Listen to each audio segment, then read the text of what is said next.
नमस्कार प्यारे साथियों, स्वागत है आप सभी का आपके अपने YouTube चैनल मैथ धमाल में। बड़ी ही खुशी की बात है दोस्तों, आज हमारे चैनल पर कक्षा 10 विषय गणित का पहला अध्याय वास्तविक संख्याएं शुरू होने जा रहा है। तो चलिए आप सभी का कीमती समय न लेते हुए वीडियो को शुरू करते हैं और पहले टॉपिक की ओर चलते हैं। चलिए पहले हम लोग वास्तविक संख्याएं जानने से पहले पिछली कक्षाओं में पढ़ी गई कुछ संख्याओं के बारे में जान लेते हैं। पहली संख्या है प्राकृतिक संख्या। दोस्तों, जिन संख्याओं का प्रयोग हम प्रकृति या दैनिक जीवन में गिनती के लिए करते हैं उन्हें प्राकृतिक संख्याएं कहते हैं, नेचुरल नंबर्स। जैसे 1, 2, 3, 4 डॉट डॉट डॉट ऐसी संख्याएं हम लोग अनंत तक जो संख्याएं होती हैं हम लोग उनको प्राकृतिक संख्याएं कहते हैं। 0 एक प्राकृतिक संख्या नहीं है, क्योंकि किसी भी वस्तु को गिनने के लिए हम जो 0 का प्रयोग नहीं करते हैं। प्राकृतिक संख्याओं के समुच्चय को n से प्रदर्शित किया जाता है।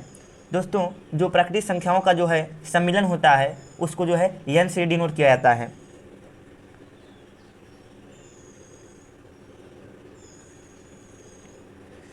अब हम पढ़ लेते हैं प्राकृतिक संख्याओं का वर्गीकरण।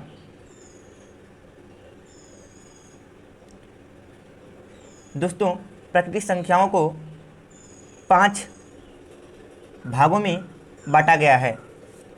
पहला है सम प्राकृतिक संख्याएं, दूसरा है विषम प्राकृतिक संख्याएं, तीसरा है भाज्य या संयुक्त प्राकृतिक संख्याएं, चौथा है अभाज्य प्राकृतिक संख्याएं और पांचवा है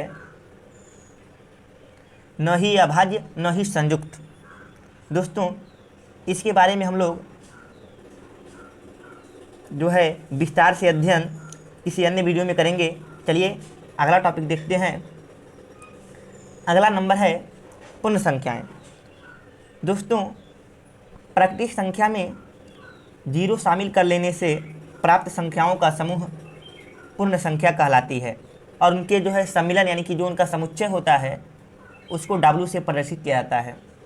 जैसे 0, 1, 2, 3, 4 पहले प्राकृतिक संख्याएं थीं, तो वैज्ञानिकों ने सोचा यदि किसी मान लीजिए हमको नथिंग दिखाना है यानी कि कुछ नहीं दिखाना है तो उसके लिए भी कोई संख्या होना चाहिए। तब वैज्ञानिकों ने उसके लिए 0 का आविष्कार किया।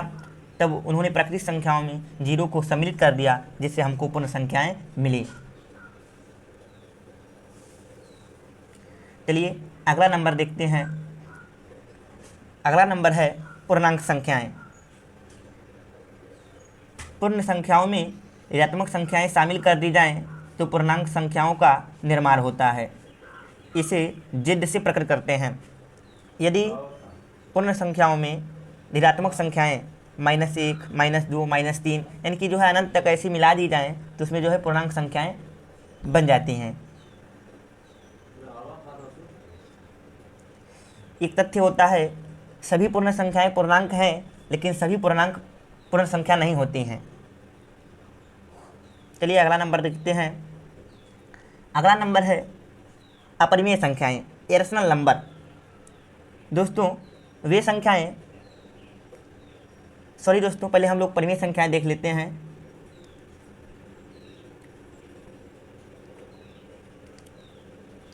हाँ, तो परिमेय संख्याएं इसे कहते हैं ऐसी संख्याएं जिन्हें p/q के रूप में लिखा जा सकता है और जहां p और q पूर्णांक हों। जो q हो वहां पर शून्य नहीं होना चाहिए यानी कि अशून्य होना चाहिए, तो उसे हम लोग परिमेय संख्याएं कहते हैं। मान लीजिए 2 है, 2 को हम लोग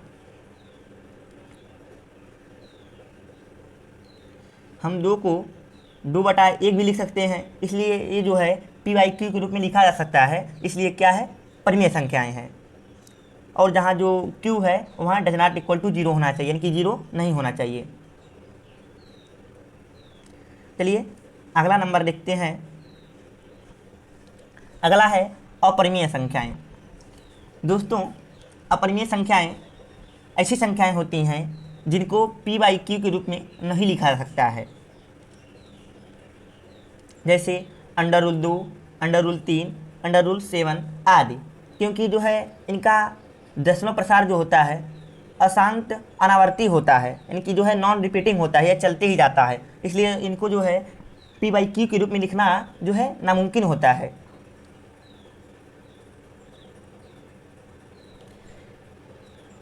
एक परिमेय संख्या और एक अपरिमेय संख्या को जोड़ने और घटाने पर एक अपरिमेय संख्या ही मिलती है।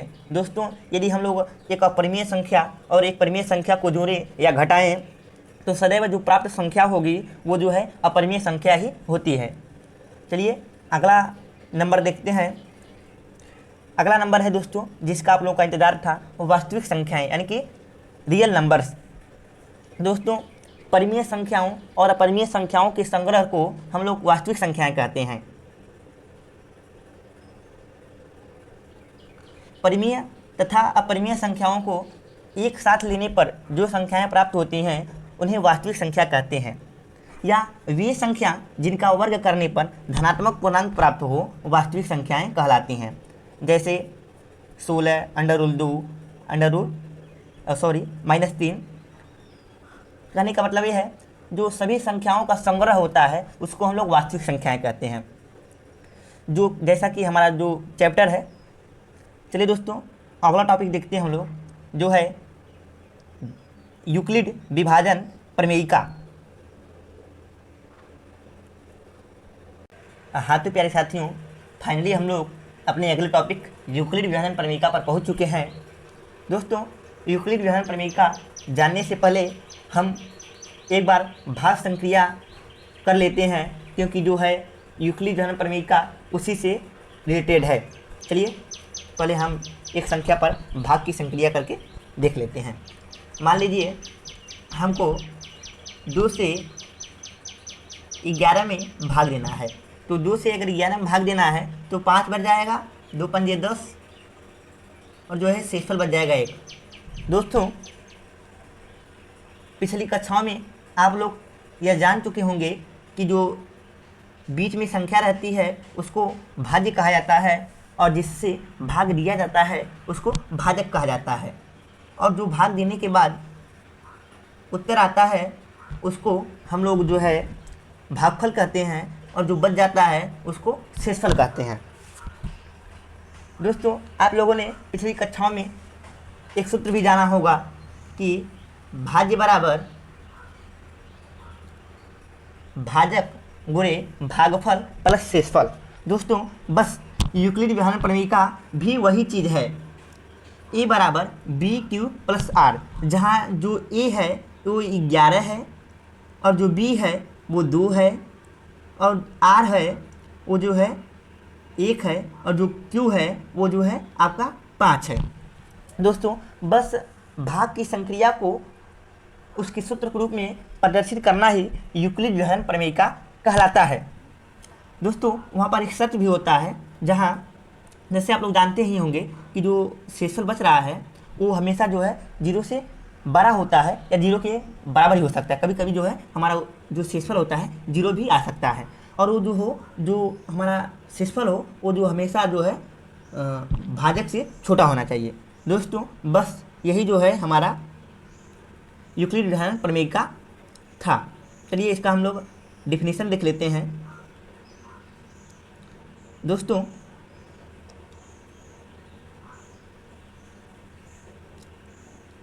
दो धनात्मक पूर्णांक ए बी दिए रहने पर ऐसी अद्वितीय पूर्णांक Q और R विद्यमान है कि ए बराबर BQ प्लस R, जहाँ R जो है 0 से बड़ा हो सकता है या 0 के बराबर हो सकता है, लेकिन वो जो है सदैव भाजक से यानी कि B से छोटा ही रहता है। दोस्तों, इस परिणाम की जानकारी संभवतः बहुत पहले समय से थी, परंतु लिखित रूप में इसका सर्वप्रथम उल्लेख यूक्लिड एलिमेंट्स की पुस्तक में किया गया था। दोस्तों, यूक्लिड विभाजन एल्गोरिथ्म कलन इस प्रमेयिका पर आधारित है। चलिए दोस्तों, अब हम लोग यूक्लिड विभाजन एल्गोरिथ्म जानेंगे। दोस्तों, यूक्लिड एल्गोरिथ्म क्या होता है?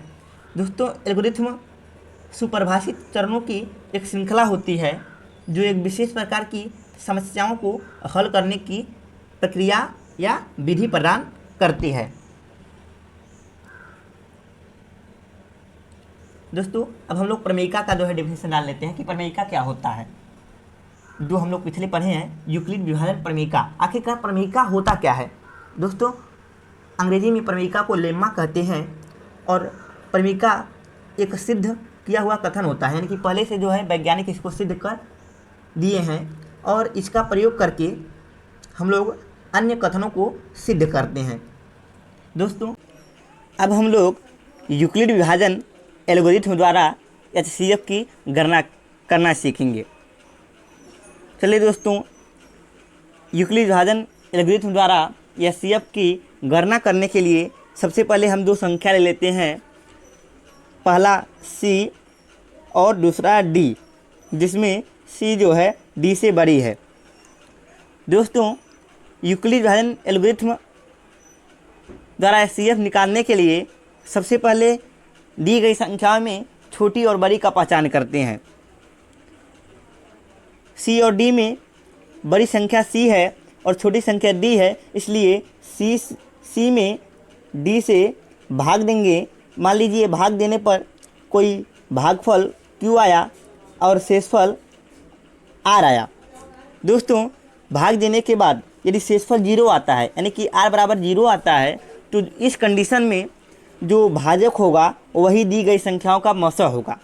दोस्तों यदि शेषफल शून्य नहीं होता है, अर्थात जो है R does not equal to 0 होता है, तो इस प्रक्रिया को हम लोग आगे तक बढ़ाते जाएंगे। दोस्तों अगले प्रक्रिया के लिए, यानी कि अगली प्रक्रिया के लिए जो है हमारा R जो हो जाएगा भाजक हो जाएगा और जो D हो जाएगा वो भाज्य हो जाएगा, यानी कि हम लोग आगे जो है इसके R से जो है D में भाग देंगे। तब तक भाग देंगे जब तक कि हमारा शेषफल जो है शून्य नहीं आ जाता।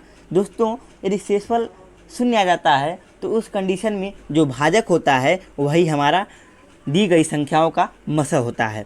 चलिए दोस्तों इस पर आधारित हम लोग एक उदाहरण देखते हैं। उदाहरण देखने के बाद हमारी जो सभी डाउट है वो क्लियर हो जाएगी। चलिए दोस्तों उदाहरण है 4052 और 12576 का HCF यूक्लिड विभाजन एल्गोरिथम का प्रयोग करके ज्ञात कीजिए। दोस्तों सबसे पहले हम दी गई संख्याओं में बड़ी और छोटी का पहचान करेंगे। दोस्तों यहाँ 12576 इज ग्रेटर देन 4052, इसलिए जो है हम लोग 4052 से 12576 में भाग देंगे। दोस्तों चलिए इन पर जो है हम लोग यूक्लिड विभाजन प्रमेयिका का प्रयोग करेंगे और देखेंगे कि भागफल कितना आया और शेषफल कितना आया, और हम इनको जो है सूत्र के रूप में लिखेंगे, भाज्य बराबर भाजक गुणे भागफल प्लस शेषफल। दोस्तों यदि हम 4052 से 12576 में भाग देते हैं तो 3 बार जाता है और शेषफल 420 बच जाता है। दोस्तों हम लोगों ने सीखा है यदि शेषफल बच जाता है तो प्रक्रिया को हम लोग जारी रखते हैं, यानी कि जो है अब हम लोग शेषफल से फिर हम लोग भाजक में भाग देंगे। दोस्तों यानी कि जो है हमारी अगली यूक्लिड विभाजन एल्गोरिथम के लिए अगली संख्याएं होंगी 4052 और 420। दोस्तों ये तब तक चलेंगी जब तक कि 0 नहीं आ जाती। दोस्तों समय काफ़ी हो गया है, वीडियो काफ़ी लंबा हो गया है, इसलिए हम लोग जो है सीधे जो है उस स्टेप पर चलते हैं जहाँ पर जो है 0 आ गया है। दोस्तों हम देख रहे हैं कि यहाँ पर जो है 24 इक्वल टू 4 गुणे 6 प्लस 0, यानी कि इस जो है स्टेप में जो है शेषफल जो है 0 आ गया है, इसलिए जो है इस कंडीशन में जो भाजक होगा वही हमारा जो है दी गई संख्याओं का अभीष्ट मसा होगा। दोस्तों देख रहे हैं कि जिस स्टेप में 0 आया है उस स्टेप में जो भाजक का कार्य कर रहा है वो 4 है, इसलिए दोस्तों दी गई संख्याओं 12576 और 4052 का HCF जो होगा 4 होगा। दोस्तों इस वीडियो में बस इतना ही, मिलेंगे हम लोग अगले वीडियो में कुछ नए टॉपिक के लिए। तब